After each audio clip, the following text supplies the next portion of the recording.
what I want to talk to you about today is really an idea that I've had kicking around for a few years, but I'm just now finally able to present it. So I'm pretty excited about that. And the idea is, right, what if we take these Memristor crossbar circuits that a lot of folks are looking at for neuromorphic applications, and instead of driving them with voltages, we drive them with currents. What happens to our network? How does our learning rule have to change, right? How does the reliability get affected? So for those of you that aren't circuits folks, I'll go into a little bit of detail about what I mean when I say current mode versus voltage mode later on, so don't get too nervous.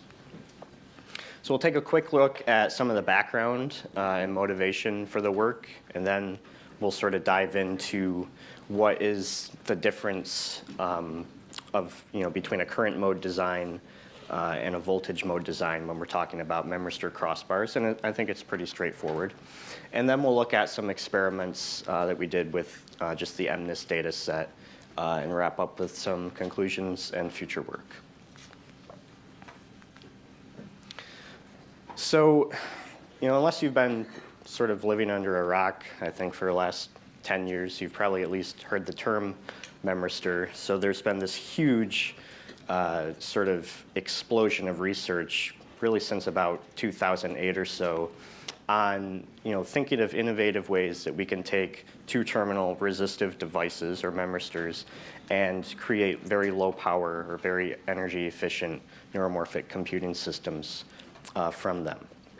And really the majority of the previous work has focused on using what are called voltage-driven crossbars. So the idea there is that we apply some vector of voltages to our crossbar, and then we get some computational results in the form of currents.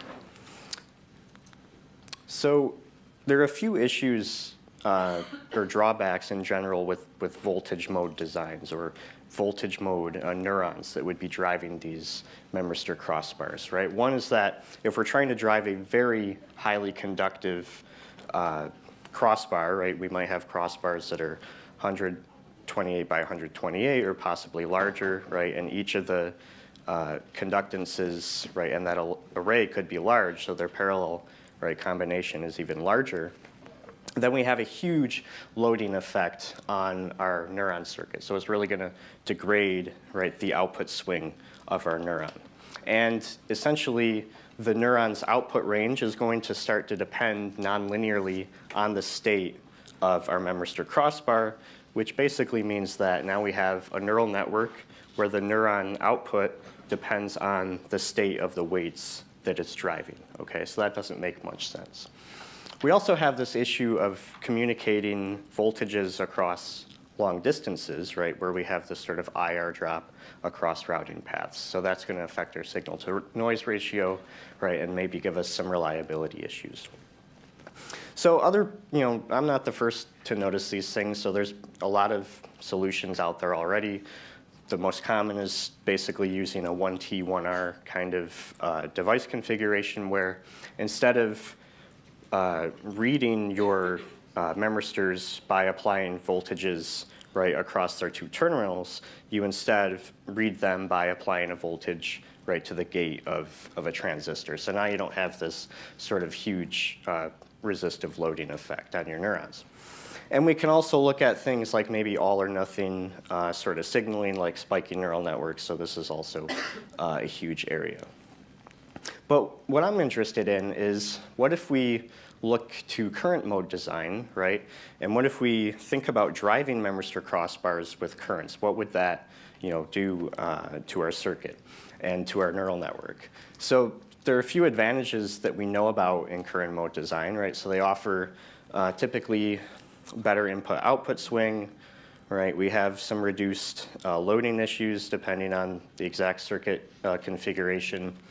Can typically operate at lower voltages, maybe higher bandwidth, right, close to the transistor characteristic frequency. And we also have some really nice design techniques. So you might have even seen some of these in some of Giacomo's circuits that he presented earlier. So we can use things like the translinear principle, right, with subthreshold design and get some really compact and very efficient types of circuits. But again, the question becomes, if we start to drive Memristor crossbar that we've traditionally driven with voltages using currents, what does that do to our network? So for those of you that maybe aren't familiar, Memristor is basically, these days anyway, just an umbrella term for some kind of two-terminal, right, resistive device. We can basically modify its resistance by applying some kind of voltage across it that exceeds some kind of a threshold. And once we do that, we basically move around some defects, maybe ions or ion vacancies within a film, depending on the exact type of device, and that changes its resistance in a non-volatile way.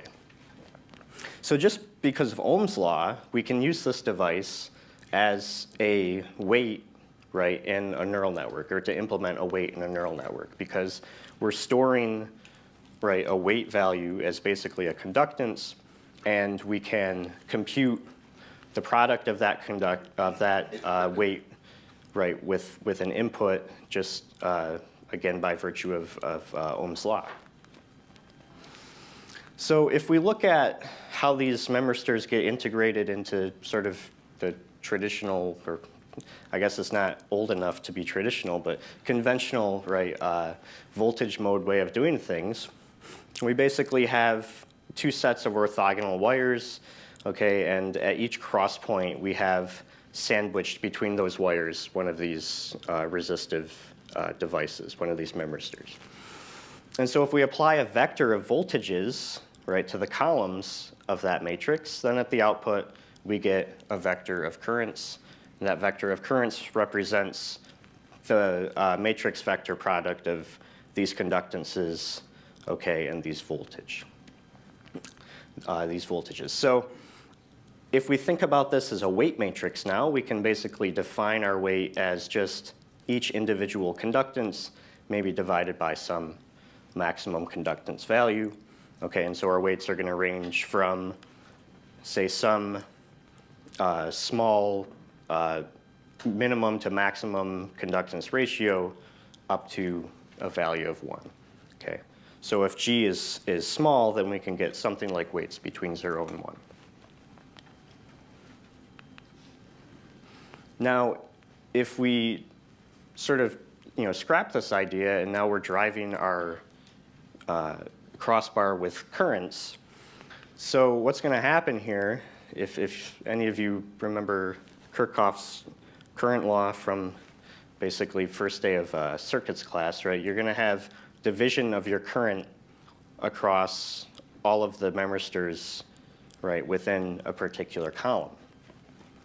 So the implication is that now the way that we define a weight in our crossbar is actually going to be the conductance associated with a particular memristor divided by the total conductance on that column, right?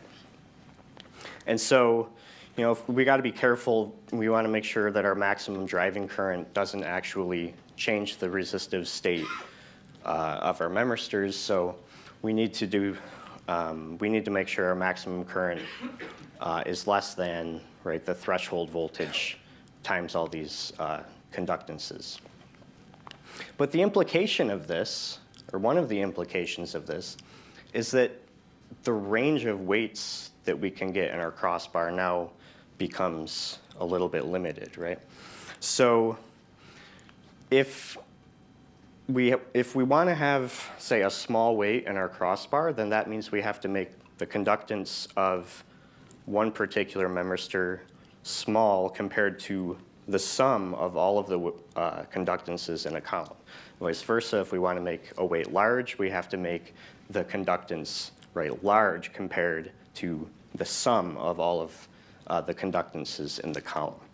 So we get some expressions for the weight range that are basically dependent on the number of rows in our crossbar and the minimum to maximum conductance, right, that we have in our devices.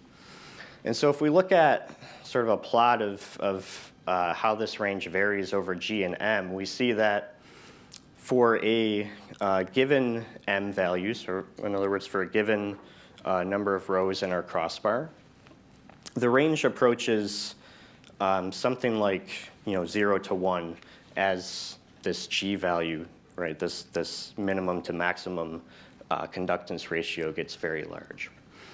So if we want to have, say, a very large fan out, so if we think of this crossbar as implementing, right, the weight matrix between two neural network layers, and those layers are large, then we might have to take that weight matrix and divide it into multiple crossbars, right, so that we can get a good weight range on each of them. So another constraint, and one that's a little bit more interesting, is that we've also sort of created this limitation on the distribution of the weights in our crossbar now.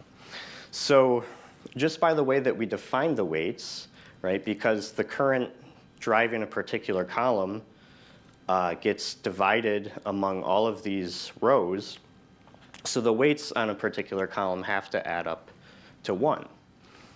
And so given a target weight matrix that we want to map to this crossbar now, we have to do that in sort of a least mean squares kind of sense, or a least squares sense.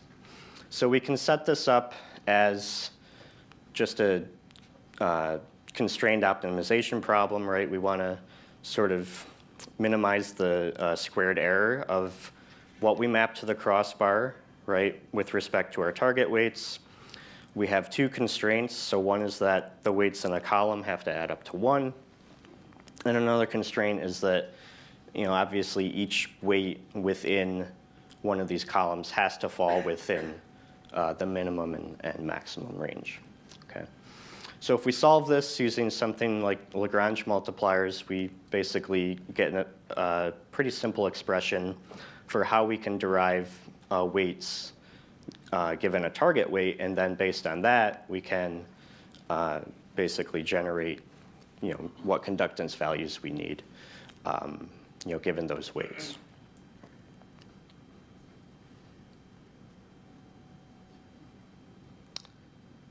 Okay. So we took this idea and just tried to implement a very simple perceptron, something that just computes and or logic functions.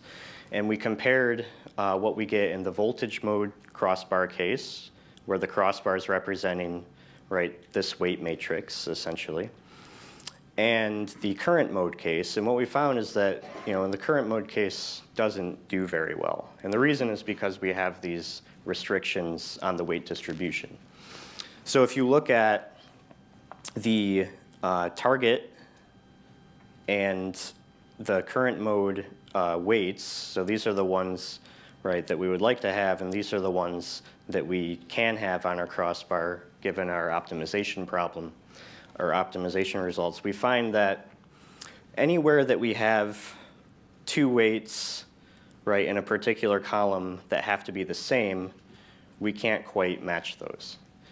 So the best we can do in a column, if we want the weights to be the same, is to have them all be something like 1 divided by, right, the number of rows in our column. So to address that, one thing we can do is add a dummy row, okay? So this row serves no purpose other than to modulate the relative, or the absolute magnitudes, right, of all the weights in the rows above it.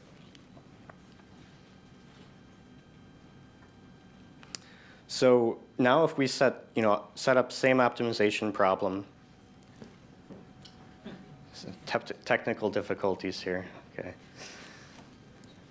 We basically get kind of an intuitive answer, right? So we're going to set all of our weights in the non-dummy rows equal to the target weights, and then we're just going to set the conductances, or the weights rather, in the dummy row in a way that makes sure that, right, all the weights add up to 1 in a given column.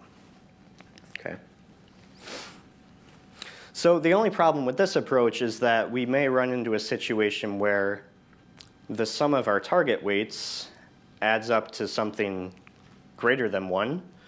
And so as a result, our weight on our dummy row would have to be negative, and we can't do that with this approach.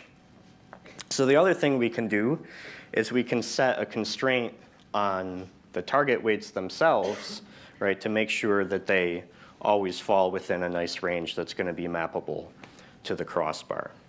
So once we add this, this dummy row and we add this constraint on our target weights, we can basically have any target weight matrix mapped from either to a voltage mode crossbar circuit or to an equivalent current mode crossbar circuit.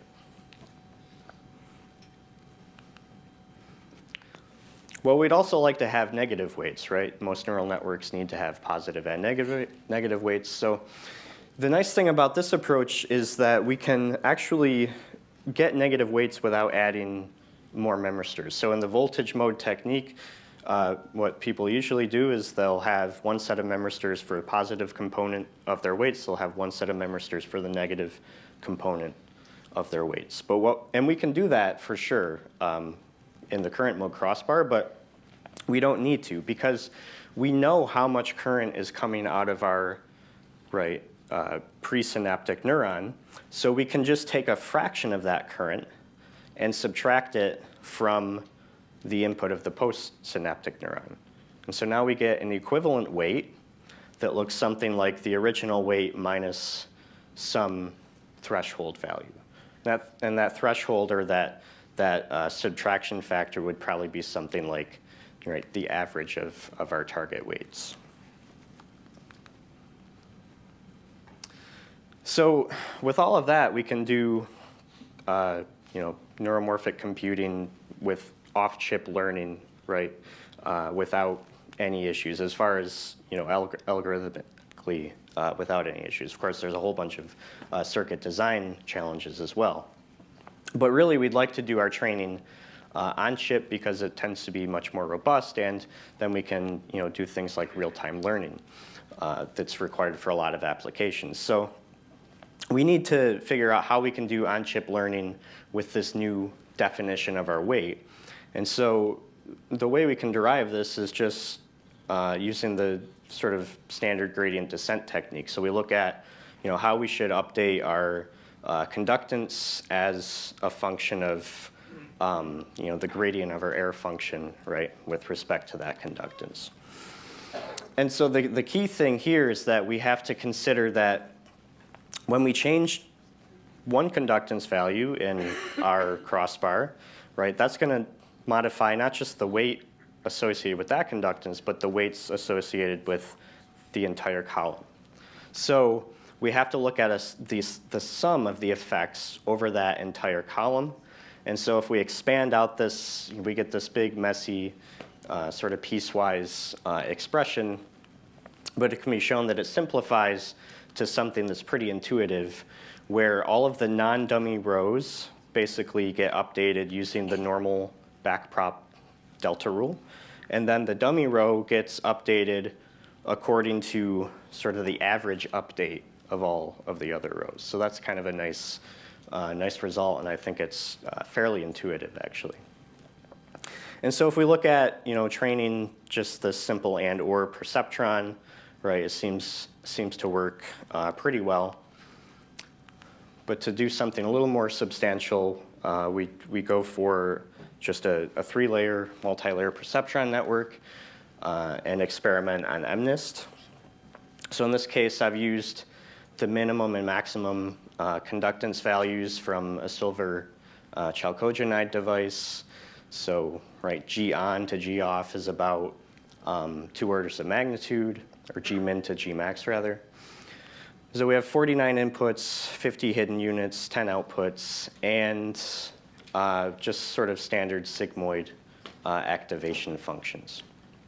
Okay, so everybody here knows what MNIST is, 60,000 training vectors, 10,000 test vectors, but we've taken each image and we scaled it down to 7 by 7. Okay. So what we found was that, at least in terms of sort of convergence and final accuracy, right, using just a simple online implementation of backprop, the voltage mode and current mode designs behave almost identically. So this is sort of an average over about 10 runs. And in the voltage mode case, we just use the normal delta rule, right, normal backpropagation.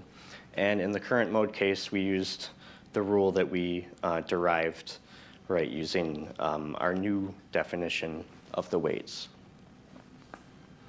So that was a nice result, but we were also interested in the sort of robustness of this approach, because if we have a defect in, say, a voltage-driven crossbar, say one of the memristors is stuck at a particular conductance value, then that's going to affect just that one weight. But if we have a defect, right, and we're driving this with a current, that's going to affect all the weights in a particular column. So another experiment that we did is we looked at test accuracy on MNIST with varying defect rates. And so these were just percentage of memristors that were stuck at some initial random conductance value. And we found that the degradation rate is about the same for both of them. So, current mode design may be about as robust as a voltage mode design, but this is sort of, I'd say, still kind of a preliminary result. So a lot more experiments need to be done to verify this, I think.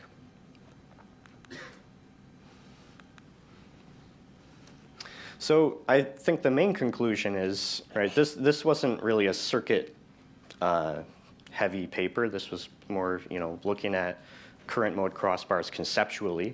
And it seems that, at least from a functionality point of view, the current mode designs, may be a viable alternative to voltage mode designs. At least we see similar convergence properties. We see similar final accuracies. We have some kind of a backpropagation update rule. But of course, some considerations are that we do have this reduced weight range. We do have to add an extra row, right, in our crossbar. But this might be made up for by the fact that we don't have to have, right, two crossbars to implement bipolar weights, which is kind of nice. So in terms of future work, a couple of things we want to look at. First is, of course, more detailed circuit level SPICE simulations to look at, beyond just functionality, what is the actual implication of current-driven crossbars on the performance and power consumption. And then one thing that I think is kind of interesting is that since we've redefined our weights and we have this sort of competition now between weights on neurons that are being, synapses that are being driven by a single neuron, right, we might have some kind of fundamentally different feature learning going on in deeper types of networks. So I think that that's definitely an interesting avenue for future work. So I think I made it. I don't think I'm going to get any water thrown at me. With that, I'll be happy to take any questions. Thank you. Not only that, you put up with the projector going on and off. Yeah. It's pretty good. All right, questions? All right, we'll start here, and then we'll probably try to get all three. The first one is quite quick. Like, when you have defects, are the defects on the variables that you're training or also on the dummy variable? Because basically, if the dummy variable is fixed, then I'm not sure how much can you move the other ones. Yeah, they're on both. Okay. They're on both. And the second one is that what you said about this weight dynamics, that looks a lot like a regularizer actually in every neuron level, right? Yeah. So I mean, and this is actually not something, I mean, it's not common, but it's also not unknown in deep learning literature, I guess. That's true. Yeah, okay. That's true. Yeah. So how did you derive the weight maximums and minimums for the second part of the testing? So the idea is, I think my presentation's gone, but so the idea is to look at, okay, what is the, let's see. So I think you're talking about this part. So the idea is to look at what is the short answer is it's a better question for offline, but so there's a lot of algebra that goes on up here, but we basically want to look at what is right the minimum weight, target weight, right, that would be mappable to the crossbar, and the minimum or maximum target weight that would be mappable to the crossbar. But we can talk, yeah, there's some sort of derivation of that. Yeah. Winfried, last question. Yeah. Okay. In ALMA, then we used voltage methods, right? But in order to get the same accuracy as the software, we had to do all kinds of tricks. For example, to have Yeah. pairs to do because the asymmetry of phase change. Yeah. And introduce capacitors to not wear out the device quickly. Yeah. Have you already looked at the equivalent of tricks one has to play in this world? No. Okay. So the only thing we've really looked at so far, aside from some early work we're doing at the sort of more detailed circuit level, is just kind of functionality, how our weight update equation would change, things like that. Yeah. Well, thank you, Cory. Thank you.